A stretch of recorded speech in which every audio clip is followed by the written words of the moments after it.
আজি বহুত ভাল লাগিছে আপোনালোকে উপস্থিত হৈছে ইমান কষ্ট কৰি আহিছে আমাৰ বিদ্যালয়ত উপস্থিত হৈছে আজি আতিকা আক্তাৰে অসমৰ ভিতৰত ধুবুৰী জিলাৰ লগতে আমাৰ গৌৰীপুৰ তথা আমাৰ বিদ্যালয়খনৰ যে সুনাম কঢ়িয়াই আনিবলৈ সক্ষম হৈছে আজিজুৰ ৰহমানে তেখেতে ক'লে যে প্ৰায় 1 লাখৰ ওপৰত ছাত্ৰ ছাত্ৰী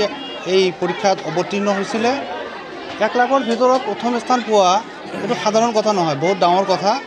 মই অলপ আগত মোৰ লেকচাৰত মই ক'লোঁ ডক্টৰ এজন যেতিয়া ভাল হয় তেতিয়া ৰোগী এজন সুস্থ হয় ঠিক তেনেকুৱা আমাৰ শিক্ষক শিক্ষয়িত্ৰী যিসকল আছে সেইসকলে খুব ধুনীয়াকৈ ট্ৰিট কৰে বাচ্চাক ট্ৰিট কৰাৰ বাবে আমি আজি এই ফলাফল পাবলৈ সক্ষম হৈছোঁ বুলি মই ভাবোঁ আৰু ছাত্ৰীগৰাকীও ভাল পঢ়া শুনাত আমাৰ বিদ্যালয়ৰ এটা হাবিবু ছাৰে যোৱা মেট্ৰিক পৰীক্ষাত এটা কৈছিলে যে আমাৰ বিদ্যালয়ৰ এটা ধৰ্ম আছে মানে ফেইল নাই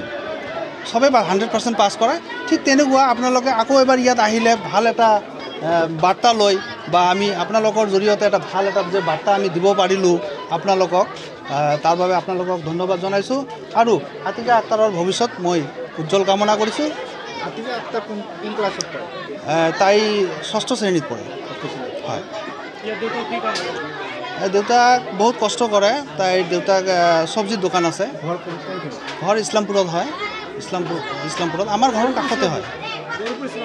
হয় গৌৰীপুৰ ইছলামপুৰত